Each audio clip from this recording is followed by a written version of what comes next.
Hi everybody, I uploaded a video the other day which did some benchmarks with my new RTX 3080, mainly in racing sims and VR. However, I found that there was a problem with the way that I did it previously, and that led to much lower frames per second than we expected. As people in the comments section explained, I actually had VSync on, which meant that my Forza Horizon test was locked to 60 FPS in 4K. So I'm going to show that again, a much better FPS this time.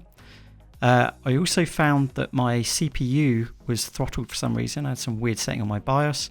I think that's just where I reset the computer to install a new card. So that's all now working properly.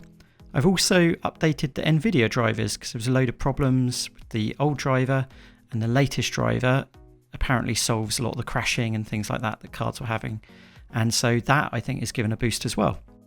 The final thing that I realised I think might have been really hampering the last results was that I was recording everything on OBS Studio on the PC that I was doing the benchmarks on. And I think the overhead of this, especially as I had it set up to, I think, use the CPU to record, was causing massive bottlenecking from the CPU.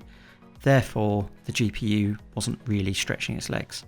On this recording, I'm actually using a second PC via a capture card, so there should be no impact at all to the FPS. So for anybody that didn't watch the last video, this is the spec of my machine. I had a lot of questions about CPU.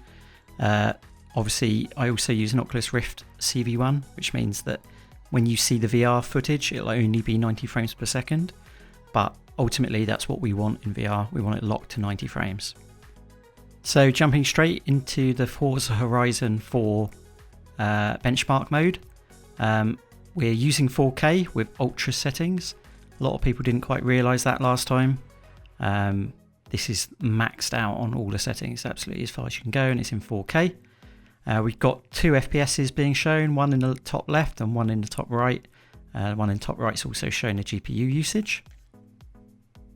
As you can see with this footage, it's absolutely breezing along. No problem at all. We're well over 100 frames per second in 4K. And this is rightly so. What a lot of people pointed out in my last video was wrong, because I had VSync on, so it was limiting it to 60 FPS. You did see at the end, it did show that it was capable to go a lot higher. I think it showed about 120-ish, but obviously I messed up in the footage. And so here we are, coming across the end of the line, we get the results. It's averaging 122 frames per second in 4K Ultra. That's pretty impressive, I'd say. It hit a high of 150. It's got a low of about 115. Way better than last time we looked at it. And that's partially because of all the issues that I mentioned earlier. Okay, so let's move on to iRacing. And what a lot of people didn't realise in the last video was that I maxed every setting that there was. We were actually watching a replay in the last video. And so I had things like extra replay render mode on and stuff like that just to tax the card. I think that kind of confused people because they were saying, well, my 1080 Ti can do this sort of frames per second, no problem. So here we are, 4K. These are the settings that we've got on, which is pretty high. So let's see what FPS we achieve in 4K. So once again, top left, we've got frames per second. You can also see it slightly on my dash potentially, but you can see we're pulling out this pit lane at Brands Hatch doing 226 frames per second in 4K, 280, 270, pretty high really.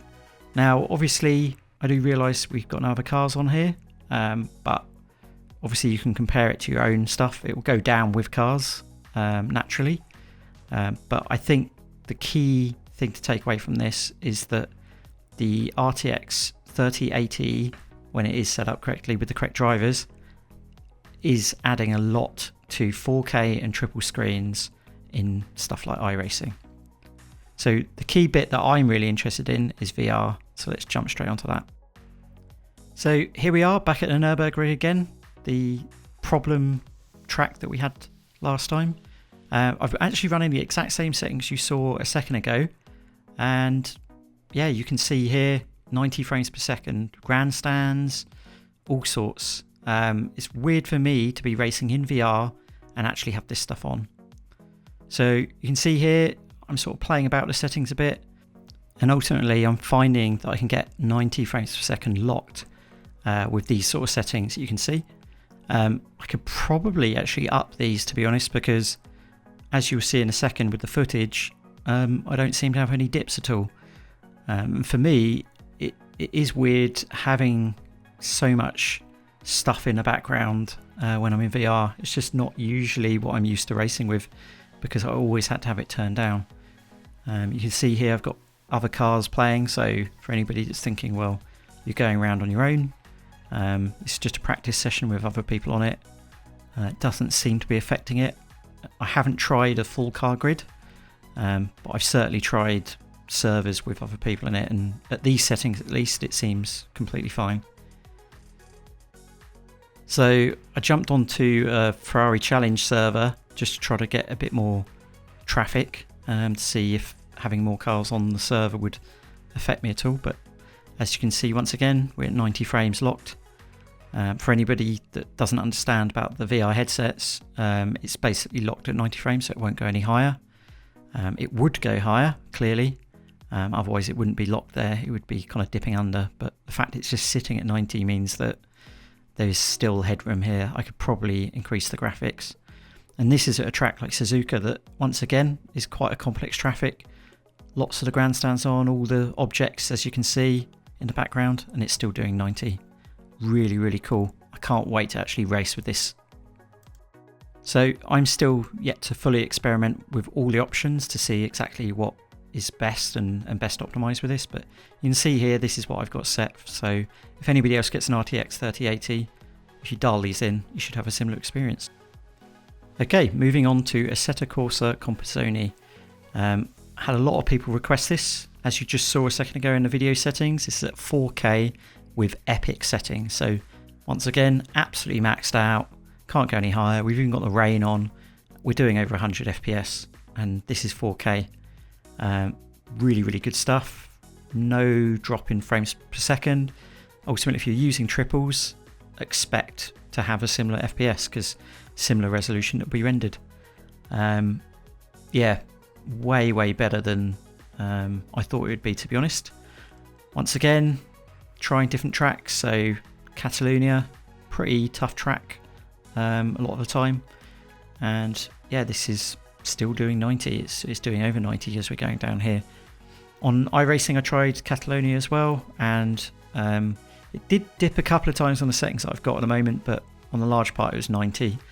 I think ultimately we're so used to using things like asynchronous space warp and reprojection, where it would reproject at 45 frames per second, that actually if it dipped slightly under 90, it's not the end of the world. It's still smooth in our eyes. So the fact that we're actually achieving pretty much 90 frames per second constantly, even with all the grandstands and stuff on, that's really, really great to see.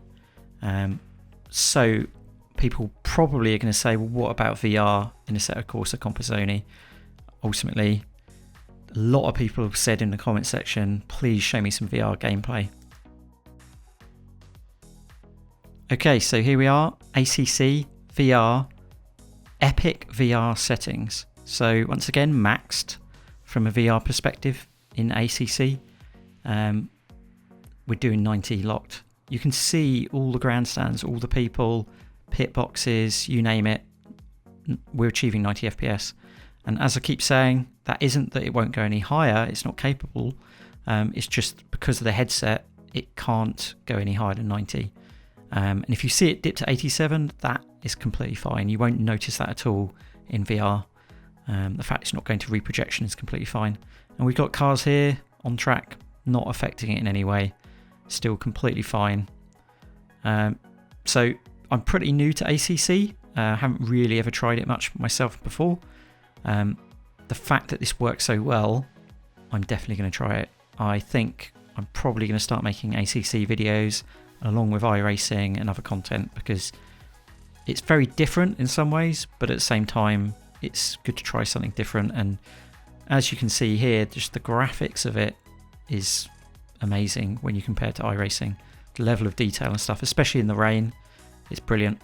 So yeah, good news guys, get yourself an RTX 3080. it seems to work really well. So moving on to the final one, Elite Dangerous. Now when I showed this the other day, I had terrible performance. This is VR Ultra settings again, so it's absolutely maxed. It's basically what they set it to in the preset, and you can see we're achieving pretty much 90 FPS. The other day, what I showed you, based on all the reasons that I showed you earlier, is why we obviously didn't achieve that. And you can see there, VR Ultra, nothing up my sleeve, pretty much 90. It dipped to 40 there just because the menu was closing, but completely smooth. And this explains why so many people in the comment section are saying, I don't understand how your computer is going so slowly with an RTX 3080 when I can achieve the same frames with whatever spec you've got. 90 frames, smooth as butter, VR Ultra, absolutely brilliant. So apologies to anybody that watched that other video and got misled. The RTX 3080, providing your CPU's in good shape, you've got the right drivers, you're not recording on OBS, etc., is doing this completely fine. I even show in a second some asteroids, and it's still doing 90 pretty much, no problem in VR. So yeah, hopefully that's conclusive for people and hopefully cleared up a lot of the misinformation I did in my last video. So just to conclude, compared to the last video, I'm still going to say it's a definite upgrade over a GTX 1080 Ti in VR. I think actually it's proven itself now that it's a massive upgrade over that. I haven't got a 2080 Ti or any other card to compare it to. That was the card that I had. But I think it's safe to say that it's a good leap forward. If you have a 2080 Ti, you're probably seeing about 25% better or so. So obviously you'd have to weigh that up yourself. As I said in the video as well, DLSS, when that's actually implemented properly, could see VR performance really get good, and 4K as well. It's basically AI to improve upsampling. And unlike last time where I said it's not a magical cure and it's actually a bit disappointing, I totally revert my statement on that and say it's really good. Go get yourself a 3080 or 3090 if you can.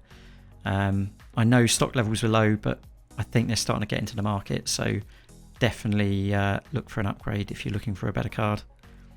So hopefully this cleared things up for people. Once again, I'm sorry that I made a bit of a mess the last video, and if you liked it, please like the video. If you're new here, please subscribe. We're gonna have way more content coming on this channel soon, and yeah, thanks for stopping by. Cheers everybody.